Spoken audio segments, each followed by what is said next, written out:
जो फितरत में रहता था वो। तो जब मुझ पर गोली चलाई गई तो उन तालिबों से पूछा गया तुमने क्यों चलाई? तो बोले मसऊद्दीन ओवैसी को मार के मशहूर होना चाहते थे। उनके घर वालों को पूछे, बोले आता ही नहीं था, गंजटी था, मिलता ही नहीं था। यहां पर भी ऐसी है, हाँ आता ही नहीं था, देखो ऐसा है। और वो लोग भी बोले हम मशहूर होना चाहते थे। ये मशहूर होना नहीं है, ये बाकायदा ग्रुप है जिसको टेरर सेल कहते हैं। ये टेरर सेल है जिन्होंने गोली मारी उन दो लोगों को, जिनको कोर्ट ने सजा भी दी थी, तो पुलिस की कस्टडी में थे। मारने वाले टेररिस्ट हैं और टेरर सेल का मॉड्यूल। और अगर कोई ये समझ रहा है कि ये सिर्फ ऐसा ही करे, नहीं, याद रखो और लोगों को मारेंगे। हो सकता फिर से कोशिश करेंगे मुझे मारने की, हो सकता कि फिर से कोशिश करे, मगर मुझे परवाह नहीं है। जब तक अल्लाह जिंदा रखेगा आप और हम जिंदा रहेंगे। सिर्फ यही है कि जब तक अल्लाह जिंदा रखे, अल्लाह ईमान को सलामत रखे, अल्लाह राजी बनकर रखे और शहीदों की मौत पे, ताकि हशर के मैदान में अपनी मां को शर्मिंदा ना होने दो, अपने बाप को शर्मिंदा ना हो। मगर यहां पर देखो, आप मशहूर होना चाहते थे।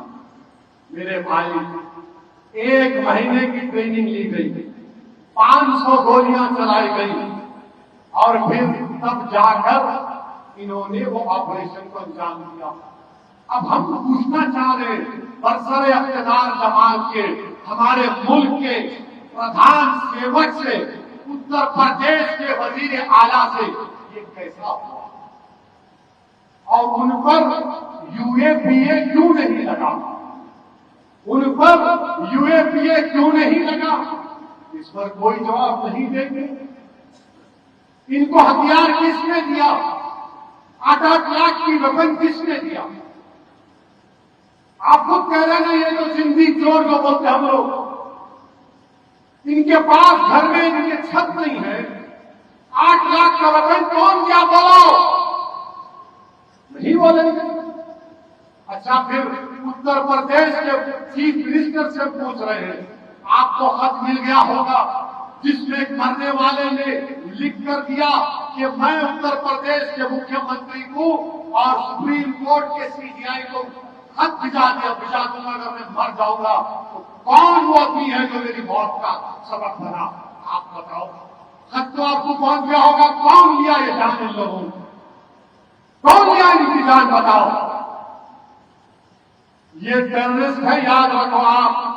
ये रेडिकलाइज हो चुके हैं, ये गोडसे के नक्शे कदम पर चल रहे। अरे हुकूमत करने वालों, रोको इन लोगों को।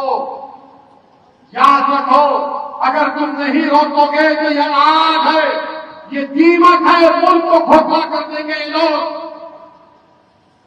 तुम हुकूमत में आज हो, कल नहीं होगे तो क्या होगा बताओगे?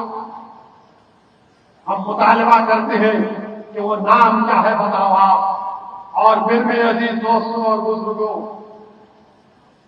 पुलिस को माशाअल्लाह उस वक्त एक गोली नहीं मारी, सस्पेंड कर दिया उन लोगों को। अब वो बेचारे क्या है मेहमान। और फिर आप देखते हैं कि जुनैद नसीर को मारा गया। मुझे यकीन है कि जुनैद नसीर की रूहें भी पुकार कर उनसे कह रही है कि हमको नाहक मारा गया, हमको इसलिए मारा गया क्योंकि हम मुसलमान थे। मगर जुनैद और नसीर की रूहें पुकार कर कह रही है कि हमने दीन हक की राह में अपनी जानों को कुर्बान कर दिया। तुम अपने हौसलों को बुलंद रखो। जमहूरियत के दायरे में रहकर हमसे जो नाइंसाफी की गई उसका बदला लो, कानून को इस्तेमाल करो। मेरे अजीज दोस्तों और बुजुर्गों, कल हम देखते हैं कि गुजरात के नरोडा गांव में एक फैसला आया, 12 मुसलमानों को जिंदा जला दिया 2002 में। और फिर फैसला आया, पूरे बरी हो गए, पूरे बरी हो गए। तो क्या हमारे वजीर आजम जो सबका साथ सबका विकास की बात करते हैं, क्या वजीर आजम उस फैसले के खिलाफ अपील करेंगे जो फिर आखिर किसने मारा फिर मुसलमानों को। और वजीर आजम साहब, मुख्यमंत्री तो आप थे ना जब नरोडा का जो फैसला आया, मगर आपका इंसाफ करेंगे। हम पूछना चाहते हैं, किसी ने कोई सहाबी ने मुझसे पूछा कि इस पर आप तबसरा करिए, तो मुझे अचानक राहत इंदौरी का शेर याद आया। राहत इंदौरी ने कहा था कि जिधर से गुजरो धुआं बिछा दो, जिधर से गुजरो धुआं बिछा दो, जहां भी पहुंचो धमाल कर दो। तुम्हें सियासत ने हक दिया है, हरी जमीन को लाल कर दो, हरी जमीन को लाल कर दो। अपील भी तुम, दलील भी तुम, वकील भी तुम, गवाह भी तुम। जिसे भी चाहो हराम कर दो, जिसे भी चाहो हलाल कर दो। ये हुआ, ये हुआ। और फिर आप जानते हैं कि 16 साल हो गए इसी मक्का मस्जिद में बम ब्लास्ट होकर। 16 साल हो गए मक्का मस्जिद में बम ब्लास्ट होकर। और कब हुआ था? 18 मई 2007 को बम ब्लास्ट हुआ। 5 शहीद हो गए, 9 पुलिस की फायरिंग में शहीद हो गए। 5 शहीद हो गए, 9 पुलिस की फायरिंग में शहीद हो गए। बम हमारी मस्जिद में रख दिए। कोर्ट का फैसला आया, कोर्ट ने असीमानंद के साथ 5 लोगों को बरी कर दिया। कोर्ट का फैसला है, मगर हुकूमत का काम था अपील करना ना। मगर मोदी जी बोले नहीं, अपील नहीं करेंगे, अपील नहीं किए। 5 मर गए, नमाजी मर गए, 9 पुलिस फायरिंग में मर गए। मगर बीजेपी सबका साथ, सबका विकास, सबका विश्वास। मगर आप मरते तो इंसाफ नहीं, अपील नहीं किए। अच्छा, उसमें 2 लोग थे, 2 लोग थे जो गुप्ता और जोशी, ये अजमेर के ख्वाजा अजमेरी के दास के आरएसएस के मेंबर, इनको सजा हुई मगर दूसरों को बरी करे, वहां पर भी बीजेपी को अपील नहीं की। अच्छा, ये जो दोनों गुप्ता और जोशी है, इनको राजस्थान की सरकार ने पेरोल पे छोड़ दिया। और जब वो गुजरात गए तो उनके गांव में 10,000 लोग उनको इस्तेमाल करने को आए। सजा याफ्ता मुजरिम है। अब मेरे को बोलते ओवैसी को क्यों बोलना, वो मुजरिम है ना वो दोनों। अरे फिर वो जो मुजरिम थे तुम्हारे साला थे क्या? जो ख्वाजा अजमेरी के बामलास में गुप्ता और जोशी कौन थे? तुम्हारे सगे थे, तुम्हारे शौहर के भाई थे, तुम्हारे बाप के भाई थे, तुम्हारी बीवी के भाई थे। तुम मुझ पे उंगलियां उठाते हो। 10,000 लोग उनका इस्तेमाल किए। अब आप बताइए, लोग बोलते कि नहीं नहीं, ऐसा नहीं बोलना चाहिए, हालात ऐसे है। हालात ऐसे नहीं है, हालात शुरू से ऐसे। आपको मालूम, मलियाना में 1987 में 70 मुसलमानों को मार दिया गया। 87 में 36 साल हो गए कांग्रेस की हुकूमत, मुलायम सिंह की हुकूमत, मायावती की हुकूमत, बीजेपी की हुकूमत, फिर मायावती की हुकूमत, फिर अखिलेश की हुकूमत, अब बीजेपी की हुकूमत। आपको मालूम, 36 साल के बाद किसी ने भी मुसलमानों को नहीं मारा, खुद से मर गए। मक्का मस्जिद में ब्लास्ट, लोग किसी दूसरे प्लेनेट से आके रख के चले गए, भर गए। मलियाना में कोई आसमानों से आए, मार के चले गए। नरोडा में आसमान से आए, मार के चले गए। क्या होगा हमारे देश में? इंसाफ नहीं होगा क्या? इसीलिए तो कहता हूं, इंसाफ कैसे होगा? जब मैं कहता हूं कि मदद के नाम पर निशाना बनाया जा रहा है, तो सच्चाई क्या है, क्या बताओ मुझे। मेरे अजीज दोस्तों और बुजुर्गों, फिर एक लड़का है जिसका नाम फरहान पठान। फरहान पठान, इसने अपने व्हाट्सएप के ऊपर स्टेटस लिखा है। इसने अपने व्हाट्सएप पे स्टेटस लिखा, जंजीरों से बंधे हुए शेरों पर कुत्तों ने किया हमला। इसने अपने व्हाट्सएप स्टेटस पर ये लिख दिया, मध्य प्रदेश में जेल को भी जाती है, मध्य प्रदेश में उसको जेल को भी डाल दिए। मारने वालों को कुत्ते नहीं बोलेंगे तो क्या बोलेंगे? बिल्ली बोलेंगे। मारने वालों को कुत्ते नहीं बोलेंगे तो क्या वो क्या नजीर जानवर बोलेंगे? जेल को भी जाते हैं। अच्छा, उसके खिलाफ कंप्लेन कौन किया मालूम आपको? उसका बचपने का दोस्त जाके कंप्लेन किया। उसका बचपने का दोस्त जाके कंप्लेन किया। अब आप बताओ, अच्छा आपको मालूम इंदौर में क्या हुआ? इंदौर में क्या हुआ मालूम आपको? ऐसा हिलाओ, नहीं मालूम, यही मामला। और देखो सेलफोन, इंदौर में एक बच्चा है, नाबालिग है, उस बच्चे को 11 साल का बच्चा, उसको उसके दोस्त मिलकर, वो भी नाबालिग, कपड़े उतारकर उसका वीडियो निकालकर उसको बोले JSR का नारा लगा। बच्चे ही हैं। अरे अपने बच्चों के दिलों में जहर कौन डाल रहा है? कौन डाल रहा है? मैं उनके माँ बाप से पूछना चाह रहा हूं, जो 11 साल के बच्चे के कपड़े उतारकर उसको मार कर ये नारा लगा रहे। अरे आपके बच्चों को आप क्या बना रहे हैं? अगर मुसलमानों की नफरत से आपकी आंखों पर पर्दा पड़ चुका है तो याद रखो, ये देश के लिए बच्चे जब बड़े होंगे खतरा बनेंगे। ये आपके बुढ़ापे का सहारा नहीं बनेंगे। जो इंसान बनेगा वो देश के लिए ताकतवर बनेगा।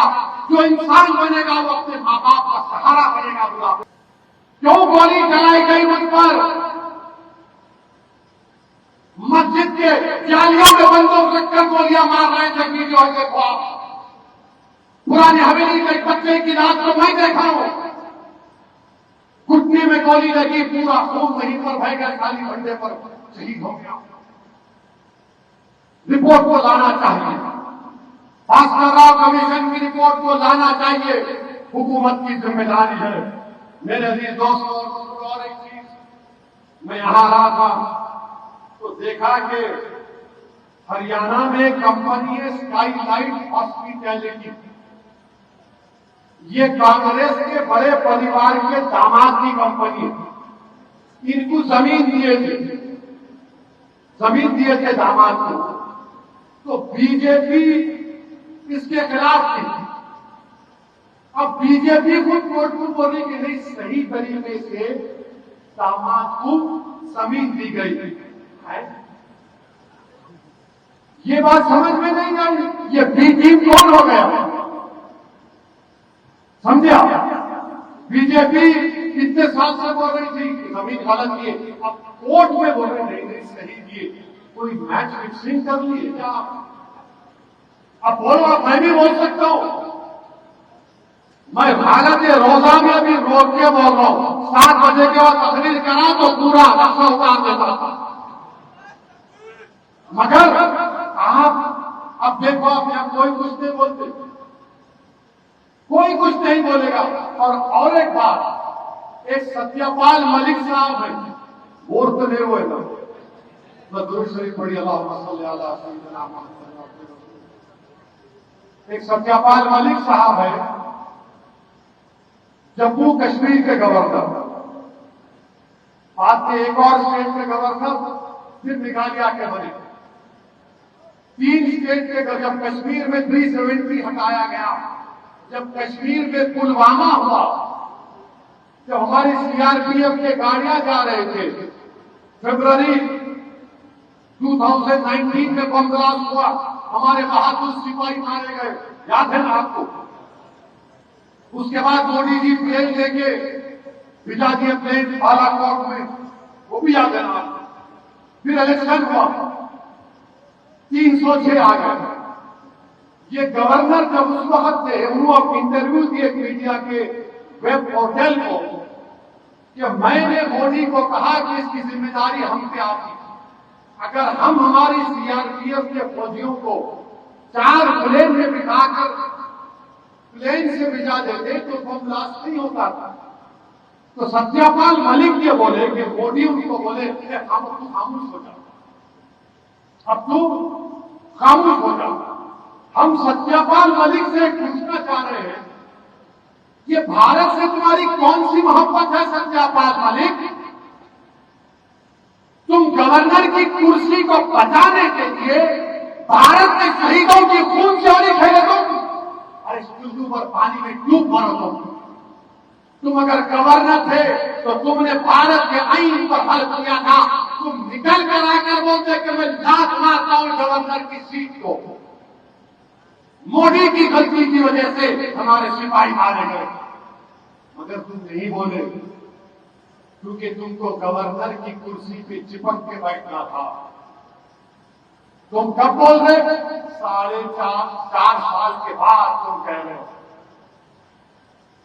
जम्मू कश्मीर में हो गया, पुलवामा हो गया, और बीजेपी और सब लोग पूरा देश उसकी मजम्मत किया, भाई नहीं किया। पोलैंड मेरे लोगों को मारा, मैं हमला कर रहा हूं, ये तारीख का हिस्सा है। मैं ये नहीं कह रहा हूं कि 1+1 मत कर लो आप, वरना मीडिया वाले बैठोगे क्या मौका दिया अब इसको 9 बजे 6 बजे। अरे प्यारे, मैं तारीख का हवाला दे रहा हूं। तुम में अगर हिम्मत है तो सत्यपाल मलिक को बुलाकर उसको बिठाकर पूछो, मगर हिटलर ऐसा किया था, उसी वजह से वर्ल्ड वॉर 2 शुरू। हम थोड़ा थोड़ा तारीख पढ़ते हैं, सालार का कर्म है, सालार की तालीम है कि मैं किताबें पढ़ता था। तो वही किताबों में से मैंने ये पढ़ा कि वर्ल्ड वॉर 2 ऐसे शुरू हुई थी, और आज मरहूम फायद को इंतकाल होकर 15 साल हो गए। हम अल्लाह से दुआ करते हैं कि अल्लाह सुब्हाना ताला सालारे मिल्लत को उनकी मग़फ़िरत फरमाए, अल्लाह उनकी खबर को नूर से भर दे। जो हमारे मरहूमीन का इंतकाल हुआ, अल्लाह उनकी मग़फ़िरत फरमाए, अल्लाह हज़रत पाशा सुतारी रहमतुल्लाह अलैह की मग़फ़िरत फरमाए। बहुत बेगती थी, बेइंतहा मजलिस को चाहने वाले, बेइंतहा। माने अगर कोई गुफ्तगू में मजलिस का नाम किए बगैर अपनी गुफ्तगू खत्म नहीं करते। अल्लाह उनके दर्जात को बुलंद करे। और मेरे अजीज दोस्तों और बुजुर्गों, मेरे लिए भी दुआ करिए, अपने लिए भी दुआ करिए कि अल्लाह हमारे गुनाहों की मग़फ़िरत फरमा दे, अल्लाह हम तमाम को एक अच्छा इंसान बना दे, अल्लाह हमारे मुल्क में अमन को कायम कर दे, अल्लाह हमारे मुल्क में जो जालिम लोग कत्ल कर रहे हैं, फसाद कर रहे हैं, अल्लाह उनको जिसको नाबूद कर दे। अल्लाह जो हमारे वतन अजीज में कमजोरों को दबा रहे हैं, अल्लाह उनको दबा दे। जो लोग मजलूमों का इस्तेसाल कर रहे हैं, अल्लाह उनको नजर रखे। और मेरे अजीज दोस्तों और बुजुर्गों, अल्लाह से दुआ है कि अल्लाह हमारे दिलों में से अल्लाह का खौफ डाल, या अल्लाह आपका खौफ डाल दीजिए, रसूलुल्लाह सल्लल्लाहु अलैहि वसल्लम की मोहब्बत डाल दीजिए। अल्लाहुम्मा सल्ली अला सय्यिदिना मुहम्मद अब्दिक व रसूलिक नबिय्यिक व आलिहि वसल्लम। सुभान रब्बिका रब्बिल इज्जति अम्मा यसिफून व सलामुन अलल मुरसलीन। अल्हम्दुलिल्लाहि रब्बिल आलमीन।